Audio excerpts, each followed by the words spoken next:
I'm curious, since it's a historical film about an actual person, how do you come to know about this person, first of Right. all, and then how do you come to research and discover the things that you know and you Yeah. dramatize so well in the film? I think that the reason I kind of got in touch with the character is because he was somewhat of a legend in Rio, and I kind of overheard his name a few times when I was younger, and then at one point, a friend of mine, I was actually living in New York, and a friend of mine gave me a book, which was a kind of a summary biography of his, and I was really struck by it. So um, I thought I wanted to know more about that guy. Even if I was making a movie about him or not, I mean, I was just curious about his life. And I did, kind of the detective work. There wasn't a lot of records on him, so I basically went through. The first thing I did was went to the police precinct, to the police archives, and to look for, kind of the legal reading on him, because of he went to jail so many times, that there was a lot of material there. And then I interviewed a lot of people he met or that were close to him. I went to the place he was born. I kind of did, detective journalist, reporter kind of work, to be able to just have as much materials in my hand as possible from different sources, like for example, there's this biography, there's the second biography I read of him, which is sort of an autobiography, but since he was illiterate, it's something that he recited to a journalist. So at one point I actually did fact checking, so I would read that biography, and then he would say, oh, I did this thing, and it was in this newspaper at this date. So I would go to the National Library and look at the newspaper that day to verify if these things were there or not. So it's a wonderful process just because, kind of not only because I dove into the character, but also because I realized that a lot of the stuff that he told about himself were actually lies, he was somewhat of an imposter, and I understand why he was an imposter. So the research was very useful, not to kind of know about the facts, but also to know of how he reinvented those facts in a way. It would strike me as, I guess, sort of logical that a guy like that would lie about himself, because the facts that probably existed, the ones that anybody knew that he knew, probably weren't convenient. Um, they probably weren't convenient, but they were actually. I'm talking about facts, for example. He goes to jail, right? Once he goes to jail, and the Rio jail is a big penitentiary in the country, is off the coast of Rio, in this island. He goes on a boat, with other inmates, and I think it's the 10th time he goes to jail. He's just sick of it. This is how he describes it. So he says, I've never broken the law on the strict sense, in the sense of like, he was always a very good inmate. He never ran away. He was always very obedient to the law. From the moment he was, convicted on. But at this point, he says, I'm on this boat. I'm going to jail for I don't know how many times, and this time around, I'm going to run away. So he gets this kind of, that's how he says it, this sheet, this kind of bed sheet.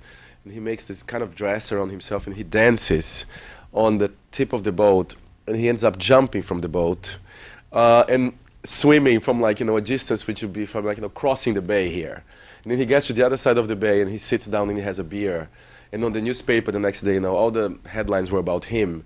So that's a convenient kind of, glamorous fact that he was it's convenient and yes, no, but it was a very kind of amazing sort of deed that he did, at that point. But it was all imagined. Maybe half of it was true, but there was no coverage of that stuff on the newspaper, and there would be if that stuff had happened. So, it's not only because of convenience or not, I think it's because of there was this kind of constant need to reinvent himself. That's why I play with Sherazade in the film in a way. It's almost like this metaphor to the character in the sense that he's always needed to reinvent himself and to recreate himself to kind of go on. So, there are convenient facts, but there are inconvenient facts, but there are also a lot of convenient facts that he could have not made up. Well, he was his own publicist, in effect. Oh Wasn't yeah, he? Yeah. he was like his own. He was his own publicist. He was somewhat a very creative kind of mythomaniac, if you want. Like he.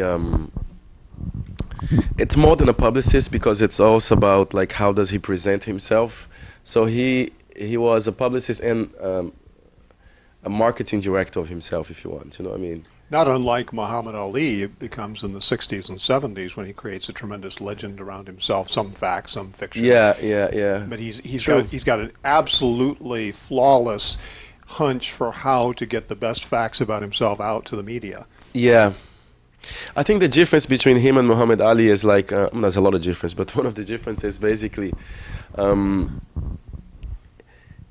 he was very.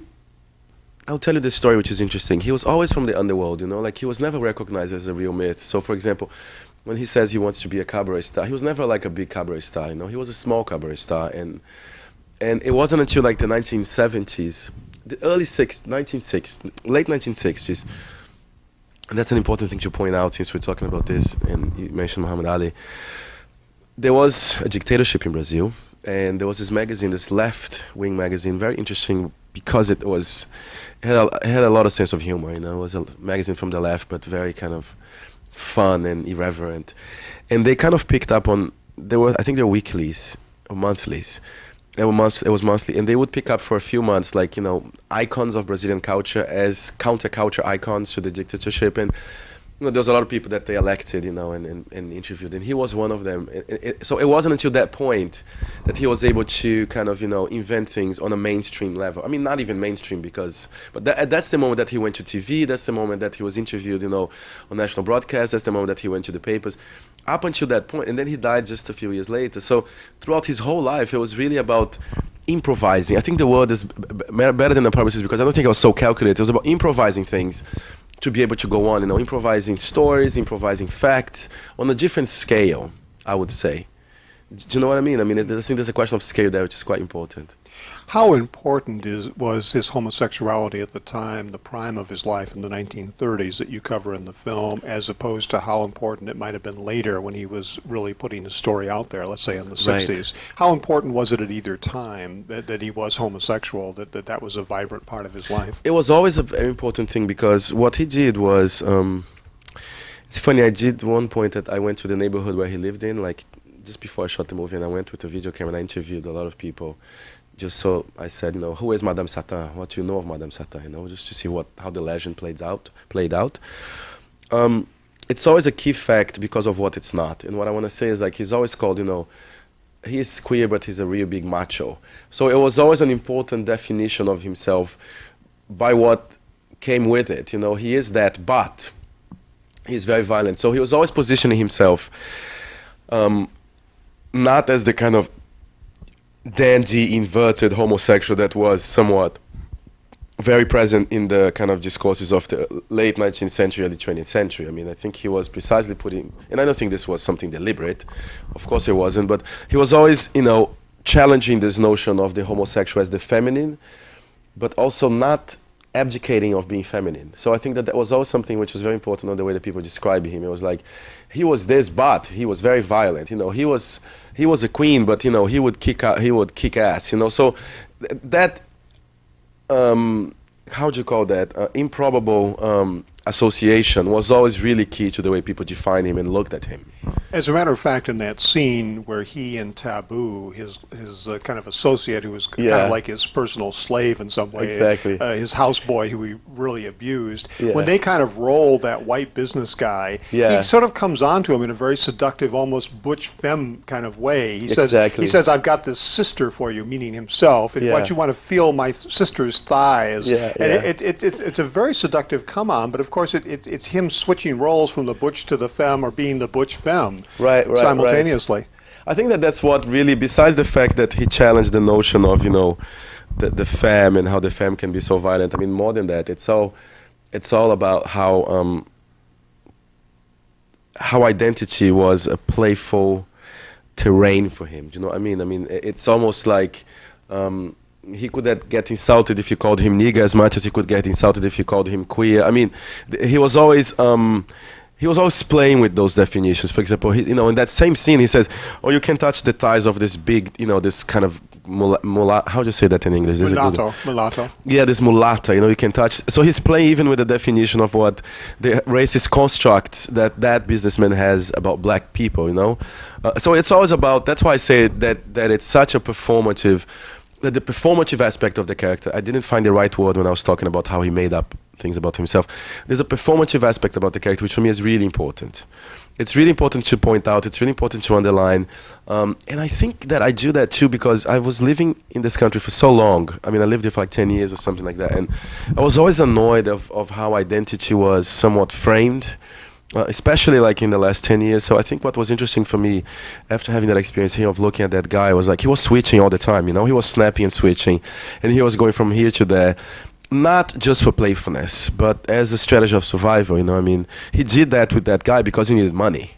And you can say, oh, because he could have gotten a job. I mean, it's really important to say that, you know, it was very hard for black people at that time to get jobs in Brazil. I mean, it was nearly impossible. Well, slavery had only been abolished 20 years. 40 years before. Yeah, when he was born, right? But the problem is more than that. I mean, slavery was abolished, and you know what? I don't know if you're familiar with this, but in Brazil, what they did was, you know, economic activity went on, you know, and agriculture went on, but there was this huge effort from the government in the late 90s, 1890s, in the early century, to bring white labor force to Brazil. So they wanted to whiten the country. So they brought Italians, they brought Germans, they brought Portuguese, they brought Spanish people. They were going to bring some Chinese, you know, and at the very last moment they said, no, this is yellow, this is not white enough. So, you know, there was no work for black people. I mean, it's not like they were liberated and then they were hired as employees, you know. So there was a whole mafia being formed at that time that people were doing things, you know, on the side to be able to survive. It's not like there was an industry that absorbed, you know, the black workforce that was, you know, set free with the abolition of slavery. So it's a very tricky situation, you know. Basically, these people were left aside. Now, I've seen 4 Brazilian films at this current festival, and 3 of them, yours, Madame Satã, Mango, Amarelo Manga, yeah. Mango Yellow, and also Bus 174, all emphasize the certain corrupt side of Brazilian public life, and right. The relationship of the underclass to a very corrupt government bureaucracy and everything, which seems to go on for the entire history of the country. It seems to be like one of the defining cultural factors. traits, yeah. Yeah, one of the defining factors of the country. Yeah. And it just seems to be something that's always there, and he had to deal with it too. You don't see much of the cops; you see them in a crucial scene, but to the extent that there was authorities, it was obviously corrupt. Yeah, I think that absolutely, and I think it's unfortunately it's a trace of, I would say, Latin American culture in general.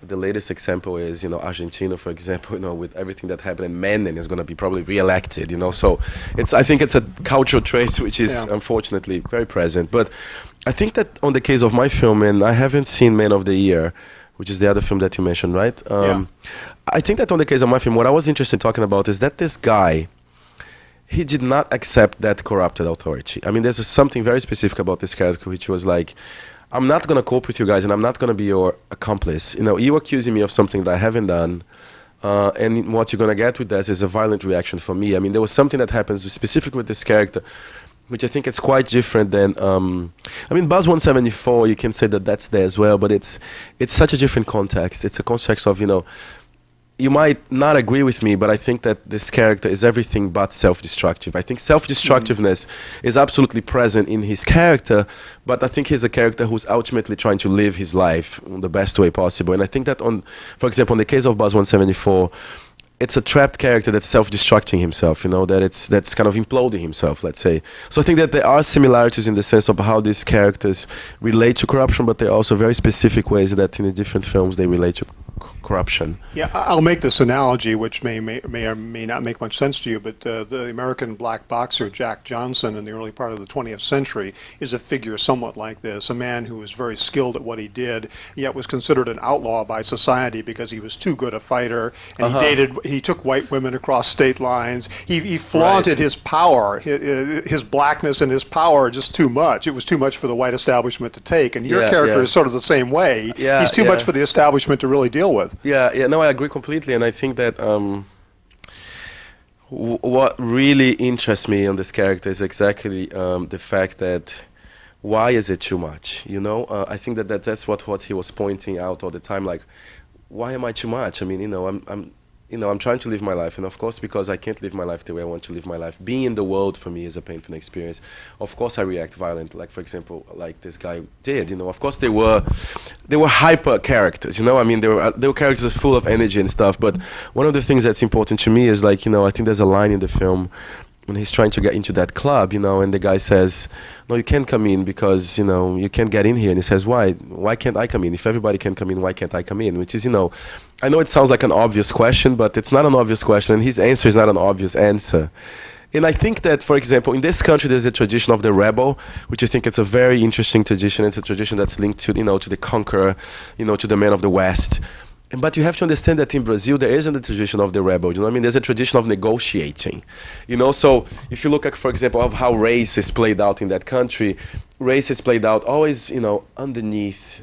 It's very hypocrite. Nothing is kind of spelled out. And I think that one of the beauties of that character precisely resides on the fact that he was outspoken, which I think is one of the traits of the character that you're talking about, Yeah, exactly. That's where the Jack Johnson analogy comes in. Yeah. Basically, Jack Johnson is the first modern black sports hero in the 20th century, and his fights are actually recorded on film, and you can see them. And of course, really? James Earl Jones plays him in The Great White Hope, which is of course an ironic phrase to Yeah. describe what his function was to provide white people with a target so that a white person could assume the rightful place as the heavyweight champion again. Yeah. It's that whole business of defining race in that very profound kind of way, in a very public sort of, which Muhammad Ali, of course, takes up later on. Yeah, It's one of his great it's functions. true. Now, there's very vibrant sexuality in your film. It's very very explicit in one scene. As I understand, when you were talking at the Castro Theater last night, you were a little afraid of how Brazilian audiences would react to that, or your producer was, rather, your distributor. I was too. I'm honest. I was worried. Not that I ever considered taking it out, but it was a thought that I had in my mind when I did that scene. Listen, there's one thing I think about those scenes and stuff. It's so important to tell that guy was a good fighter. It's so important to tell that guy, liked to make love, So it was not like I had a choice. I know this sounds really romantic, but it was really important to me to kind of portray that side of the character. I think that the way that one makes love, it's very telling of the way that one is. And I think it was really kind of important to do that scene. Yes, I was really afraid because, I knew that people would not come to the movie because of that scene, and that did happen. I know that if I didn't have that scene in the film, I would have grossed 3 times what I have grossed, which, for my producer is an important issue. But I think that enough is enough, you know what I mean? Like, if I didn't do that, I would be such a coward filmmaker, so I just decided to go on and do it. And I think that I had an advantage, which was like, I was talking about this to someone today, which is the way that I positioned the film. I was very careful to not position the film, not because of homophobia, but I was very careful to the way that I could position the film, that people would be curious about the film and that they would maybe go around that homophobia. So what I mean by that is, like, everybody in Brazil who knew about the film knew that the film was about a gay character. So that was a given. So what I tried to do in terms of positioning the film and publicizing the film and creating a discourse around the film was basically not lying about that, but talking about other aspects of the character which were really interesting and as powerful as that. One more thing about that, the issue of sexuality in the film too, I think that it was really important to me, and I think that that's why that scene is also so disturbing for a lot of people. It's not a display of sexuality, it's just a sexual experience. It's almost like if you were listening to my best friend having sex in the next room, but actually he's not my best friend, he's somebody I don't know. So people get really kind of unstable on that scene. I think that's one of the reasons that also, at one point somebody said, why don't you put some music on this? And I said, of course I'm not going to put some music on there. This is not a spectacle, a sexual spectacle. It's about like an intimate character's experience. Now, one of the things that's interesting is that is the white boy he picks up at one point asks him, "Teach me how to fight," he says. "Teach me how, you know how to fight. Teach me how to fight." The whole notion of sexuality and violence as two sides of a peculiar coin exists there. Yeah. Sexuality between, quote, real men. Yeah. And they're both real men. And play, right? Yeah. I mean, of fight and therefore play. Like, there's a lot of play in that relationship. And you know what? I was really... Maybe, I don't know if anybody notices this, but I really wanted to stage, I'm not deciphering a scene, which is I'm not supposed to do, but let's go for it. That scene, for example, I really wanted it to be a lesbian scene more than a gay scene. I don't know if you remember, but the penetration, it's very quick. I mean, the moment of penetration, I really wanted to be about like foreplay and afterplay. I wanted to show, a sex scene between two men, which would be about intimacy, you know what I mean? Which wouldn't be about, the horrors that people think that how it is two men having sex, So I actually wanted to stress the play, to stress the tenderness, to stress all these things which are part of lovemaking, really. What do you really think, and this is an impossibly broad question, but it comes up out of the context of your film and also Mango Yellow. What is the Brazilian attitude towards homosexuality as opposed to the American attitude? I mean, is there any significant real difference in terms of how the culture sees it and how art can reflect it and the taboos that art is trying to expose in this particular case? Absolutely. I think there's one thing that I have to tell you here is, I'm going to tell you a few things and then we see what we make out of it. It's a Latin country. It's a Catholic country. Guilt is a really big part of Brazilian sexuality and the question of sin, which is wonderful, you know, like breaking that, I think it's really fun. But besides that, I think that there's one thing we cannot forget about Brazil. I'm going to give you two facts and I don't know what we make of this. There was the first gay parade in São Paulo, which is the biggest city. It happened about 4 years ago, I think. And there were about, like, I don't know, 50,000 people. Now, last year, the parade had 600,000 people. I know that's a big city. I know, you know, it's not like that everywhere, but there is a question of visibility that's happening in Brazil now. Now, you know, gay people are more visible, undoubtedly, than they were in all the classes. I'm not talking about the privileged classes only. I mean, you know, it's undoubtedly more visible now than it was 5 years ago, and it's, you know, it's a very quick kind of rise. You know, if you think of 4 or 5 years. But Brazil is still the second country in the world with the biggest number of gay killings after Mexico. So, you know, what do you make of that? And it's not like people are killing more gay people because we're more visible, you know what I mean? That they're killing more gay people. They've always been killing more gay people. So it's a hard equation, you know, to kind of deal with. And I think that there's another aspect here, which is the role of, you know, sexuality within black communities in Brazil, which is something that's important to talk about, which is not widespread in Brazil, but for example, Candomblé, which is the black, the Afro-Brazilian religion, homosexuality is not a sin. Sex is there for pleasure, not for reproduction. Candomblé is a religion that doesn't have the idea of guilt in it. So I think all of that, you know, colors Brazilian sexuality in a very different way than it does in a Puritan, you know, kind of Anglo-Saxon country where, you know, the question of the good and the bad, you know, the bad and you know, the good and the evil, it's so unplayful. You know, I think in Brazil the question of the good and the evil, we have to be playful about it because otherwise we're going to live in the Inquisition times. You know what I mean? So I think it's all of that. I mean, I can't give you a straight answer to that question, but I think I'm just trying to give certain kind of information for us to kind of think about it. Another thing that occurs to me, because I talked to Fabian Belinsky about his Nine Queens film from Argentina, which is a marvelous film exposing a certain aspect, corruption in the everyday Argentine culture, basically. It's an amazing, I mean, the Nine Queens doesn't refer to anything gay, but it refers to a marvelous set of street scams. And it's just an amazing, I've noticed the Latin American films now are really concentrating on everyday life. They're focusing on life, everyday life, the underclass, the people who are in between or caught in the middle of all these corrupt things. There's a great film about that. Before I actually elaborate on that, have you seen a film called El Bonaerense?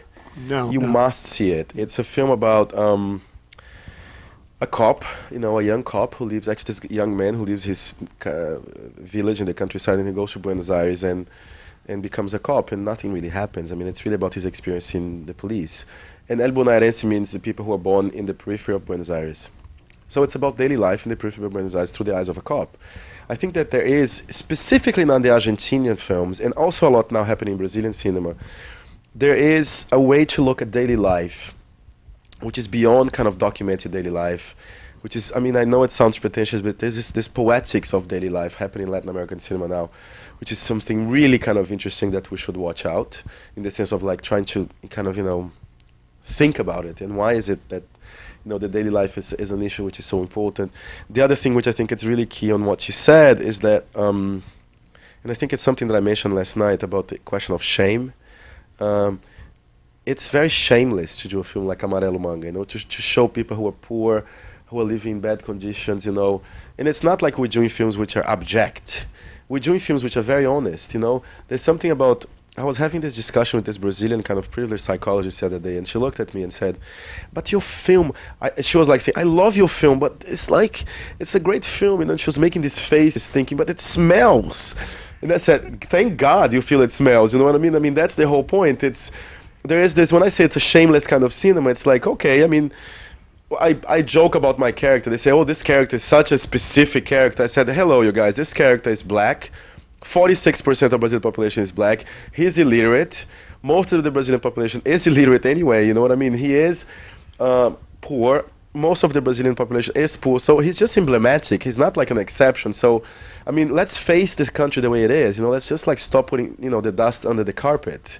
So I think that there is this trend, which is I think it's about self-esteem at the end of the day. It's funny that she should say that the film smells, because I had the same impression myself while watching Mango Yellow on video. It's vibrant, and I saw a widescreen version of it. I said, this film actually has odors. You can almost smell this film. Yeah, it's true. It's so messy. It's so it's so sticky in terms of the absolute bodily juices of life flowing all over the place. No, I agree completely. I mean, one of the things, and I don't know in what, Claudio's a good friend, I don't know in what, why he wanted to do that, but on my case was about, you think you're not going to sit down next to a person like Madame Satã, you will sit down next to him and we will smell him, and it's fine.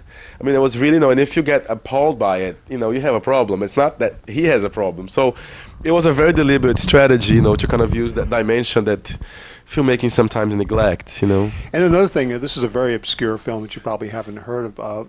It's from, I believe it is from Ecuador, which is the small country next to Argentina and Brazil. Is that no? Ecuador is up between Chile, Peru, and Bolivia. Yeah, I'm trying. It's that small little country that exists. Is it Uruguay, or I'm trying to think of which one it is. There's Uruguay, but you're talking about 25 watts? Yeah, 25 watts. Yeah, I thought this little slacker film. That was an amazing little film. I didn't see that film. It's funny because I was in a party like last Saturday with the producer, and he was talking to me about the film and stuff, and I was really excited to see it. The guys are insanely cute, but they're so middle class slackers. It's like they're living in Latin America, but they're living in an American type of Latin America. Yeah, yeah. It's very, very funny, but they get it exactly right. Yeah, it has that slacker mentality. It could have been shot in a Latin American version of Austin, Texas. Right. Absolutely right down. And I watched it several times with an audience and everything, and the humor is so deadpan. Really? Yeah, and it's so marvelous. Very, very sly, very sneaky. Yeah. There's homoerotic subtext in it that isn't developed, but it's an amazing. Again, another example of an amazing side of Latin American filmmaking culture. No, I agree, and I think that there's also this thing of, especially in Argentina and Uruguay. Because in Brazil we do get money. It's not like Brazilian filmmakers can't complain that they don't get money. I mean, there is money, I mean, let's face it, let's be honest. But in Argentina and Uruguay, there is no money. So people have to be very creative in the way that they shoot. I'm not praising here for cinema that's very poor. I mean, I think cinema should have money and everything. But it's amazing when you get into conditions like Uruguay, Argentina, how people are able to improvise on what they don't have, Now, one of the things that I think of when I look at international films, and I look at countries that have undergone, I think, genuine democratization, Yeah. I mean, look at countries like South Korea, you look at, of course, post-war Germany, you look at so many countries in different parts of the world. I look at their cinema, and when I start to see interesting films, like from Argentina, from Brazil, from South Korea, from Taiwan, when you start to see, well, this is a democratic society developing, because you can see it in the film culture. The film culture is dealing with really tough issues, not just the government and government corruption, but really tough social, religious, spiritual, and other issues. That's when I start to see, well, this country's got, Iran too, for that matter. You start to see the difference between Iran and Iraq is like night and day. Iranian film, you can see it. Iraq, where's the film? You wouldn't dare make one. You wouldn't dare make one. Exactly. That says it all. That's such an interesting thought you had there, because I think that I've been trying to kind of understand why there is a rise and why there's this boom of interesting films being made in Latin America now, and films being made in South Korea, films being made in Taiwan, as you said, and I think you're right. I mean, I think that I think we have learned. We don't know. I mean, Brazil is not a social democracy, but it's definitely a political democracy, and it was out of a learning process that we became a political democracy. And I think all those countries have undergone that process. And I think that on a very concrete basis, a lot of those countries, they have film schools, and it's different to be in a society where you can actually have access to education about filmmaking. I'm not saying that everybody that makes film should go to film school. I mean, I didn't, for example, but I think it does make a difference. It does create a community. And you wouldn't have a film school in Iraq. Why would you, right? So I think it's a very interesting kind of reasoning of how... The notion is a black joke. It's black humor. The notion of an Iraqi film school. It's true. You don't even need to get to the punchline. You know what that would be.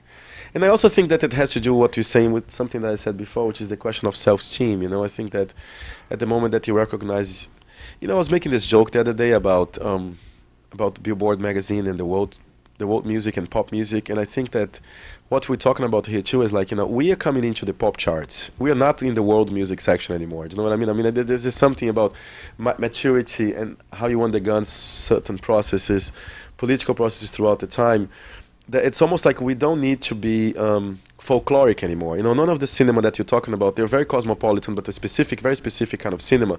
If you look at Tsai Ming-liang, if you look at Cao Tzu-chien, if you look at, a lot of the works from South Korea, I mean, those are films which are contemporary films, that can be compared to any other films from France or from America, from Canada. I think that's the other thing that's very important. Like, we're not positioning ourselves as the other anymore. We're positioning ourselves also as, as players of this process. You're actually picking up where the great European filmmakers of the 50s, 60s let down the mantle, basically. The Antonionis and the Fellinis and the Bergmans, basically. Now the work is coming out of what we thought of as the third world at one point, but now it's very much a first world film culture. Yeah, I mean, we're even blowing up that concept, right, of what's first and third. I mean, in that sense, I think that absolutely right. How do you get into film, by the way? What's your pathway? I got into film in a very strange way. I was an architect by training, and I always wanted to learn about. I was always interested in history and in cultural theory. So when I was in architecture school, I was doing my job, and everything, but I was really kind of reading a lot on art history and the theory of architecture, art theory. And I just wanted to kind of deepen that after I finished school. And I remember very clearly, but I was also somebody who was always very physical. I always liked to paint, and I always liked to kind of make things. And for example, when I was in architecture school, I was always making models. So I was someone who had a need to be physical about what I did. Although I was really kind of, in love with theory and with studying and with kind of an intellectual practice. To make the story short, when I was finishing school, I was painting a lot. I was very unhappy with architecture. I hated having clients, for example. So I was like painting a lot. But I never felt like I was a talented painter. And I remember reading a Walter Benjamin text, The Art at the Age of Mechanical Reproduction. And I've always been like, sort of a Marxist militant, since I was 16. So I read that text and I said, I think I'm doing the wrong thing. I think I should be doing something which is... which should have a bigger social impact than me locked up in this little room painting, a little canvas, which is a very, very juvenile thing to think about. But that's how I got interested in film theory, for example, and not necessarily in filmmaking. So I started to kind of study film theory, film history. But at one point, I was very unhappy with the fact that, what about, I want to make visual things. I've always needed to make, I have like a very serious eye problem. So maybe that's why I'm so interested in visuality, So I wanted to make things. So I began to make films, and at the beginning it was very much about having a political kind of impact. And then as time went by, of course filmmaking is always a political activity, let's face it.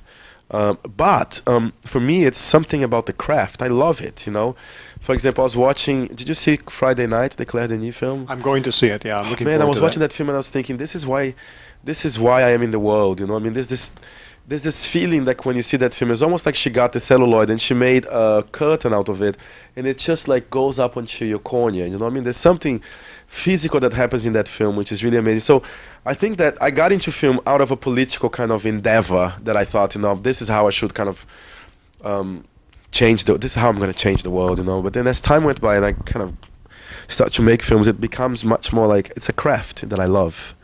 And I wanted to change the world, of course, but I don't want to make huge statements. I want to make very small, specific kind of statements about human beings.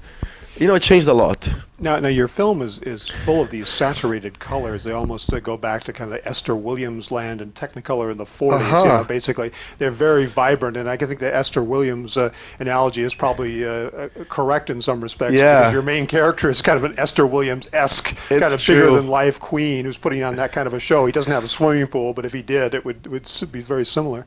It's true. Yeah, and you wanted that look, that vibrant color look. I wanted that look. Do you know why? I mean, first of all, as I said last night, I wanted the contrasted look, for out of a way, as a lexicon or as a way to translate the character. Right?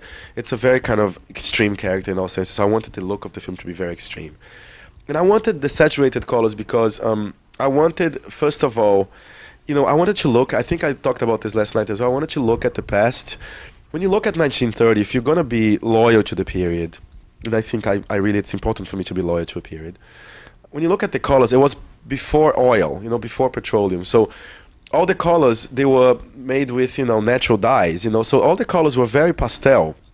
You didn't have pink, you didn't have orange. In 1932, the colors were very subdued. Although, you could have red and stuff, but it was a different kind of red. And I was very afraid of shooting a film with that kind of palette. When I saw the palette that my production designer showed me, I was thinking, man, this is going to be a Laura Ashley film. I mean, this cannot be, this is not about Laura Ashley. This is about something way more violent, way more vibrant. And so we decided to go to a certain kind of, visual treatment that would translate those colors, those same colors from the past, in a way that would be more vibrant than they actually were, without making them modern. So, that's one thing about the colors that we decided to do, was try to work with that color palette, but to treat it in a way which was as vibrant as the character was, Now you're working with one of the great cinematographers of Brazil. Yeah. Talk a little bit about this man and your partnership with him. He is the great cinematographer of Brazil, at least I think so, and he is a wonderful man. He's about 55, I think, and I was really afraid when I hired him, because I love him personally, but I thought, this guy's 55, he's worked with like a bunch of directors, he's going to come and do my film. He's going to be really bored, I'm a first-time director, full of things that I want to try, and like he's just going to be bored with me. Is this going to work out? So we began working together, and he is somebody very intuitive, of course very precise and very technically kind of proficient, but he was somebody who was a true collaborator, in the sense of reading the script, discussing the script, in the sense of how we're going to translate this script visually, how we're going to go in order to kind of realize your vision. And I had a very kind of clear vision, and he was someone from we share the same kind of passion for chemistry and celluloid, so we wanted to do something that had all those traces that I've just talked about, not via digital media. We wanted to do it with film, So we did a lot of chemical research on the lab to figure out how we're going to treat the negative, how we're going to expose the negative. And so there was a lot of kind of minutiae, kind of very detailed preparation, to which he brought a lot, in the sense of how the concept of the film was designed. And more than that, what was really kind of amazing was our relationship on the set. He was a kind of person, for example, there was one scene in the film where they're dancing in the courtyard, when they just got back from prison. And it's a long, continuous shot. It's really hard to shoot. And I remember we were shooting that on a Saturday afternoon. It was quite breezy. And we had been shooting all these scenes which are really hard. And then all of a sudden we shoot this scene, which is a scene full of joy, full of hope. We know those characters have no hope, but, they do believe they do have hope. And we shot take one. It was a whole mag, to do that. It was a 3-minute scene. And I was preparing to shoot take two, and he went to a corner of the backyard, and I said, Valtinho, let's go shoot take two. And he was crying, So it's really kind of amazing to work with somebody who is not trying to get it right, but who is actually trying to move himself with what he shoots, Now your lead actor, Lazaro Ramos, he's relatively new to cinema, right? He's very new to cinema, yeah. Yeah, he's amazing. He's physically amazing, and also just in terms of his range, and he really dominates the screen, No, he is amazing. I'm sorry. Not that I'm sleepy, just because of my nose. He is amazing, and also the other thing that he has, it's unfortunate that he couldn't be here, because he's not very tall. He's like a little taller than me, and he's not very strong. I mean, there's something that happens. That magic of cinema, when when an actor is actually photographed by the camera and he becomes the character, and there's no way to explain that. I mean, that's unexplainable. And Lazaro has that kind of magic and aura. And yes, I mean, he didn't have a lot of experience. He had very little experience in film. But, there's one thing about this character, specifically Lazaro, this actor, and specifically, he had so much discipline. And it's amazing how he could have so much discipline to do a film like that, and yet, be so fresh. I think that's one of his biggest kind of talents, if we think about it. Could you give me just a couple of spellings, the spelling of that black religion you talked about? Sure. Yeah. Candomblé, it's Candomble. Okay. Candomblé. And then that Argentine cop film that you mentioned, that was Lelbuonarense.